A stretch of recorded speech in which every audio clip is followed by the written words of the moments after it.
Terakhir 2014. Artinya sampai capres pertama kali periode pertama Pak Jokowi itu Pak Widodo masih membantu? Masih. Sebagai alumni UGM, Jokowi nggak pernah datang ke kampus, ketemu kawan-kawannya dan sebagainya. Mereka menyatakan bahwa Jokowi kurang dokumen. Nah, waktu saya kejar, kau ikut nggak ke Pramuka? Oh, itu cuman Widodo, kata dia. Oke, untuk membuat ijazah. Semua dokumen. Semua dokumen apa aja yang Bapak dapatkan waktu itu informasinya? Semua dokumen yang kurang. Apa aja? Yang tahu Pak Widodo. Oke, Saya pernah lihat di depan mata kepala saya, visa Amerika dibuat dan lolos. Dan lolos? Lolos. Sampai Amerika? Iya, saya ada orang masih. Masih.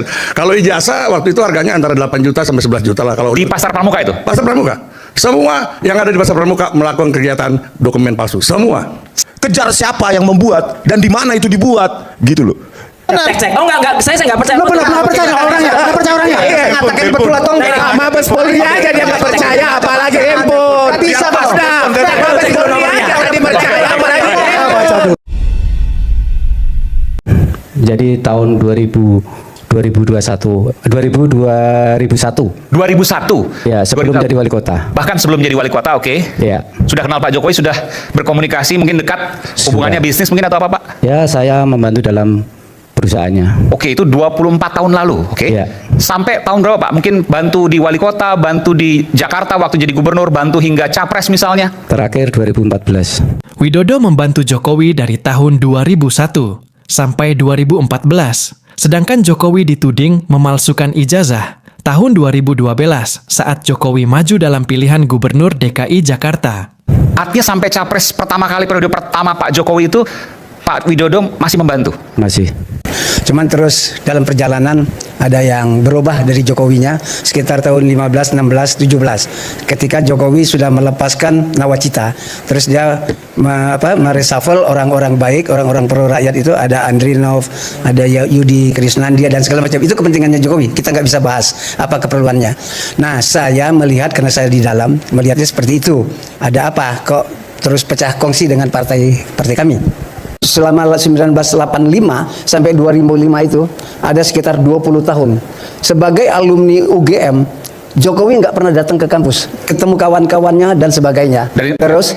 Terus pada waktu dia menjadi wali kota, 10 tahun, dia nggak pernah bikin reuni di Solo mengundang teman-temannya. Padahal anak-anak Solo yang alumninya UGM cukup banyak.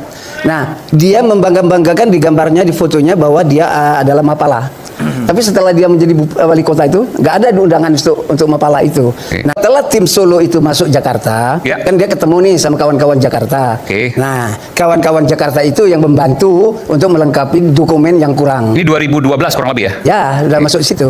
Nah, disitulah muncul nama-nama dari DKI itu, kawan-kawan DKI. Di antara Pak Widodo? Enggak, Pak Widodo dari sana. Dari Solo. Oke. Setelah di Jakarta, apa yang dilakukan tadi ketemu teman-teman Jakarta? Mereka menyatakan bahwa Jokowi kurang dokumen. Dan apa itu? Belum tahu. Itulah yang dijelaskan oleh Denny Iskandar. Seharusnya sebenarnya bagus ini Denny Iskandar yang maju di sini. Kita coba undang tapi belum kesempatan. Supaya ini semua terungkap. Karena Denny adalah anggota partai yang berkawan banyak dengan kawan-kawan KPUD. Jadi persyaratan di KPUD PDP waktu itu dihafal. Denny. PDP waktu itu. Sampai sekarang masih. Oh, masih sekarang, oke. Dia yang paham karena dia yang sering ke sana. Nah, waktu saya kejar, kau ikut nggak ke Pramuka? Oh, itu cuman Widodo, kata dia. Oke, untuk membuat ijazah. Semua dokumen. Menurut Bitor, Jokowi memalsukan semua dokumen. Ini pernyataan Bitor yang sangat berani. Semua dokumen apa aja yang Bapak dapatkan waktu itu informasinya? Semua dokumen yang kurang. Apa aja? Yang tahu Pak Widodo. Oke, ke Pasar Pramuka. Ya. Milik Pak Paiman. Saya ketemu dengan Prof Paiman itu adalah ketika awal Mei yang lalu itu mendadak ada seorang yang memang saya kenal. Prof Paiman itu kan dulu kan sempat jadi deputi di Kementerian Pemuda dan Olahraga. Mendadak ini nggak ada hujan, nggak ada angin ya. Kalau dalam bahasa Sri Mulatnya itu mak betunduk gitu. Tiba-tiba kirim WA ke saya dan mengatakan awalnya salam Mas Roy gini apa kabar ini. Nah, tapi di tengah-tengah dia bilang kalau saya diminta untuk menyetop kegiatan ilmiah saya tentang penelitian soal ijazah dan skripsi itu ya, karena itu dia bilang saya sudah pegang yang asli gitu. Jadi kok saya kaget karena itu saya terima tuh pagi-pagi, saya lagi nyopir pagi-pagi, saya terima panjang banget, baru saya baca siangnya Mas Aiman, dan ketika saya baca itu terus terang saya nggak nyaman karena dia bilang gini, dia bilang sudahlah Mas Aiman, Anda harus minta maaf kepada Pak Jokowi. Saya bilang, apa-apaan orang ini kok nyuruh saya minta maaf pada Jokowi. Terus malah dia pada kalimatnya dia nulis gitu bahwa kalau Anda tidak melakukan ini maka hidup Anda tidak akan tenang dan damai. Roy Suryo juga mengaku dapat pesan dari Profesor Paiman. Pesan tersebut terkesan ada narasi intimidasi terhadap dirinya. Weh, ini nggak benar nih orang ini gitu. Jadi karena misalnya awalnya sopan-sopan tapi kok belakangnya kok kayak gitu. Ya. Tapi itu saya diamkan Mas Aiman. Oke, enggak, pertanyaan saya adalah apa kaitan Pak Wid, Pak Paiman dengan pasar pramuka dan ijazah Pak Jokowi? Ini kan bagaikan puzzle, ya. Ini bagaikan puzzle. Saya memegang puzzle Prof Paiman ketika Prof Paiman itu ketika kemudian WA ke saya, itu yang pertama. Kemudian ketika saya buka WA itu kepada publik, Prof Paiman minta maaf ke saya bahwa saya tidak bermaksud melakukan intimidasi terhadap Mas Roy dan saya benar gitu. Dia mengatakan begitu. Benar bahwa saya memiliki kios di Pasar Pramuka pada tahun, dia nulis itu. Pada tahun 97 sampai dengan tahun 2002. Kios percetakan. Kios pengetikan dan pembuatan skripsi dan lain sebagainya. Ya. Nah, Pak Rajasa punya temuan bagus soal Prof Paiman ini. Nanti bisa dikasih ke sana. Artinya gini. Prof Paiman ini tidak benar kalau hanya sampai tahun 2002. Menurut info nanti bisa tanyakan ke Pak Rajasa sampai dengan tahun 2017. Jadi disinilah masuk frame time-nya yang tadi sampaikan oleh Pak Bitor ketika tahun 2012 itu 2017. Bahkan saya sudah kirim ke iNews ya. Prof Paiman sendiri secara mendadak juga tiba-tiba melakukan pertemuan dengan teman-teman ex Pasar Pramuka pada awal Mei yang lalu. Ngapain ya orang ini kok kemudian merasa seperti ketakutan. Kalau saya sih feeling saya mengatakan orang ini kok agak ketakutan gitu. Kenapa Saiman? Dan ini saya buka lagi di sini. Perlu diketahui pada saat kasus saya, Bang Rismon, kemudian Dr. Tifa itu sempat kami lapor ke Komnas HAM. Prof Paiman ini sempat membuat atau dibuatkan video. Dia berlagak seolah sebagai seorang komisioner Komnas HAM. Terus dia mengatakan ini harus ditolak, ini harus ditolak. Saya bilang orang ini ngapain sih kok terlalu jauh keterlibatannya? Beginilah pengakuan Widodo. Orang yang disebut-sebut membantu pembuatan ijazah Jokowi di Pramuka. Saya tidak mau membantah, tapi saya mau menjelaskan apa yang selama ini tahun 2012 itu yang pernah saya alami, yang pernah saya ingat. Itu aja. Silakan Pak. Di sini saya datang di sini sebetulnya karena mas saya, abang saya ini. Kalau nggak abang saya ini saya nggak mau. Terima kasih. Saya nggak pernah melakukan itu. Satu. Yang kedua, sebelum nanti ada pertanyaan saya kenal siapa enggak atau kenal atau enggak, ini perlu saya sampaikan di awal yang terkait nama-nama yang beredar. Yang pertama diantaranya Mas Andi Wijayanto, Pak Prasetyo Edi Marsudi, terus Mas yang dari Gerindra itu Sarif, ya, Mas Denny Iskandar, terus yang disebutkan Pak Betor, ya, Indra Karmadipa dan David, Anggit dan Pak Iman. Saya kenal dan tahu. Yang nggak tahu saya yang namanya Yulianto. Saya nggak pernah tahu dan nggak pernah kenal. Tuduhan keempat, ini katanya saya otak pemalsuan di Pasar Pramuka ijazah Pak Jokowi. Tadi kalimat pertamanya, Bapak kan bilang kalimatnya Pak Bitor, saya tidak mau bantah. Betul? Iya. Lah iya udah. Saya nggak bantah. Lah, Tapi iya, saya hanya menjelaskan atas tuduhan itu. Ya sudah. Itu hanya tinggal. Itu hanya bahasa aja, Pak. Betul. Itu tinggal kalau kepintaran penyidik nanti baru kebuka semua. Ya gitu. Itu. Ya silahkan aja. Iya, udah. Saksi ada, masih hidup semua. Silahkan. Iya Pak Wid, terima kasih. Ya. Saya tidak mau menyebut banyak orang. Saya cukup menyebut Pak Widodo saja. Karena apa? Dia bagian pemegang uang. Jadi saya pikir cukup dia saja. Apa kaitannya memegang uang dengan kaitan tadi? Kalau Anda menjadi tim pemenangan, uang itu segala-galanya. Jadi dari situ semua. Sebentar. Pak Bintor, ini langsung depan Pak Widodo loh. Kemarin Pak Bintor sampaikan bahwa Pak ada keterlibatan Pak Widodo. Sekarang membangun alibi lagi. Pak Bintor sudah bilang ini megang keuangan ada hubungannya dengan pembuatan ijazah di Pramuka itu. Saya rasa ini Pak Bintor ini ngarang. Udah jelas ini. Oke. Terima kasih. Mungkin akan lebih baik. Apa yang saya sebut sudah diokekan sama Pak Widodo. Jadi soal Karena saya yakin di sini kayaknya nggak ada hukum. Di sini maksudnya mana Pak? Di negara ini nggak ada hukum gitu aja. Mantan Badan Intelijen, Negara Kolonel Sri Rajasa pun memberi keterangan yang mengejutkan di acara ini. Bukan hanya ijazah yang bisa dipalsukan, dari KTP hingga visa Amerika pun bisa lolos. Bahkan berapa bandrol harga ijazah pun tahu berapa harganya. Jadi begini. Hukum ada dong Pak, kan ada undang-undang. Ada. Tinggal bagaimana pelaksanaannya. Iya itu dia. Ada tapi nggak ada. Oke. Ada Makanya jadi ribut begini gitu loh Pak. Jadi kalau saya mau dilaporkan, laporkannya dulu sebelum saya ngomong ya. Jadi saya ingin menjelaskan apa yang disampaikan Pak Betor. Awalnya saya tidak terlalu tertarik dengan masalah ijazah ini, tapi ketika Pak Bentor mengatakan bahwa ini diselesaikan di Pasar Pramuka, ya, kemudian saya teringat pada masa lalu. Dulu waktu saya masih jadi mata-mata, saya juga menikmati produk-produk Pasar Pramuka. Contoh seperti misalnya saya harus masuk ke tempat tertentu, saya harus gunakan ID card, saya bikin di situ. Jadi saya tahu persis. ID card apa aja tuh ya, mau jadi wartawan, Pak, jadi wartawan. Apa aja. Kita ada kegiatan tertentu misalnya kan, kita masuk harus pakai ID card, kita buat ID card di situ. Oke. Bahkan saya pernah lihat di depan mata kepala saya, visa Amerika dibuat dan lolos. Dan lolos? Lolos. Sampai Amerika? Iya, saya ada orang masih. Masih ada. Kalau ijazah waktu itu harganya antara 8 juta sampai 11 juta lah. Kalau Di Pasar Pramuka itu? Pasar Pramuka. Semua yang ada di Pasar Pramuka melakukan kegiatan dokumen palsu. Semua. Sampai tahun berapa itu, Pak? Ya, sampai kebakaran. Sampai kebakaran, oke. Sampai kebakaran gitu loh. Jadi ketika Pak Bentor bicara soal Pasar Pramuka, jadi saya teringat masa lalu. Kemudian saya langsung mendatangi teman-teman dulu ya, yang ada di Pasar Pramuka. Dan ternyata muncul nama Pak Paiman. Dia punya kios di situ, pertama di depan kemudian pindah ke belakang.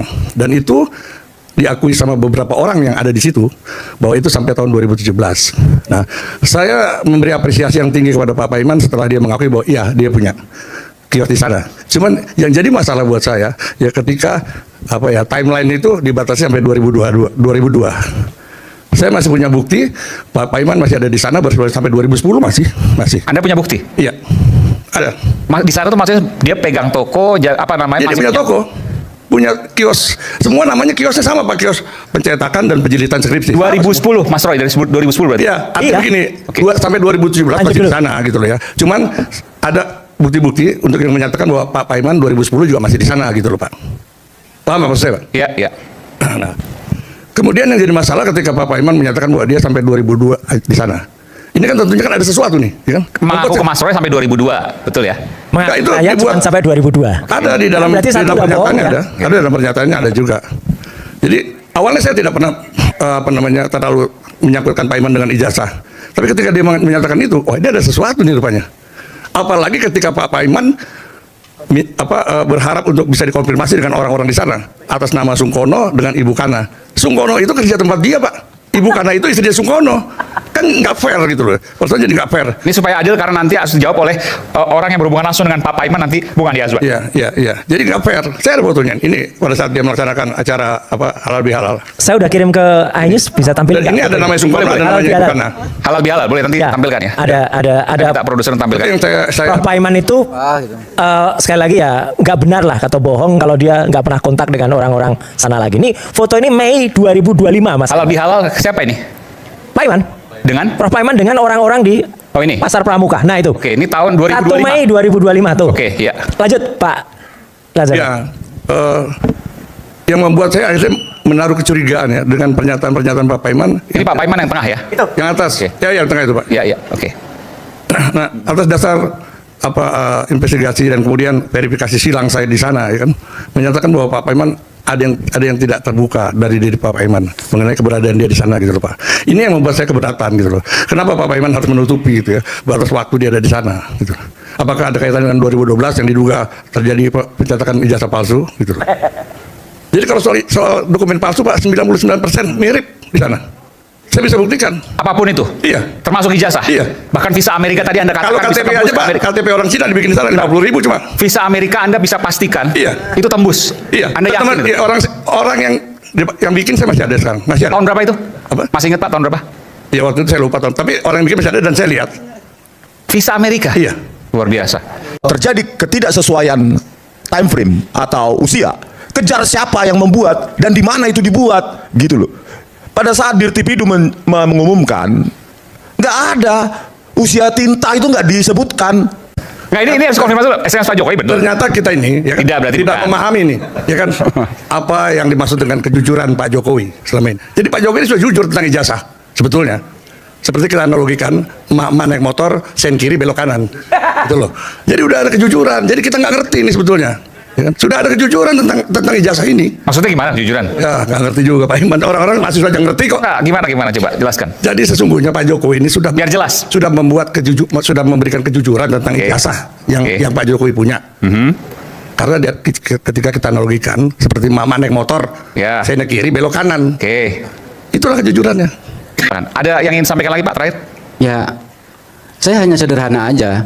Jadi janganlah korban, cukup saya aja. Jangan yang lain.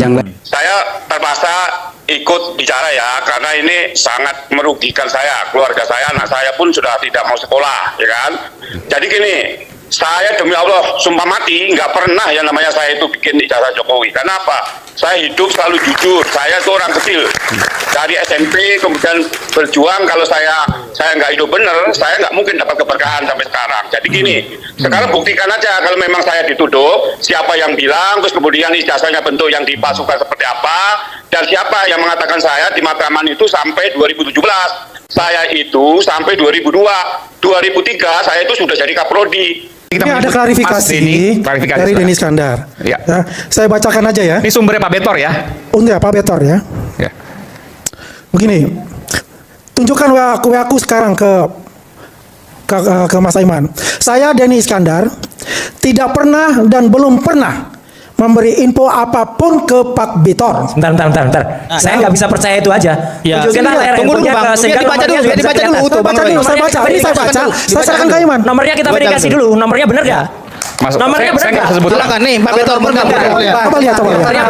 Betul nggak? Ya benar. Cek. Oh enggak. Saya nggak percaya. Lo pernah percaya orangnya? Nggak percaya orangnya? Mengatakan betul atau enggak? Mabes Polri aja dia nggak percaya, apalagi handphone. Bisa Mas. Mabes Polri aja nggak dipercaya, apalagi Baca dulu. Saya baca dulu. Proses hukum jasa palsu Jokowi masih terus berjalan. Saat pengadilan akan membuktikan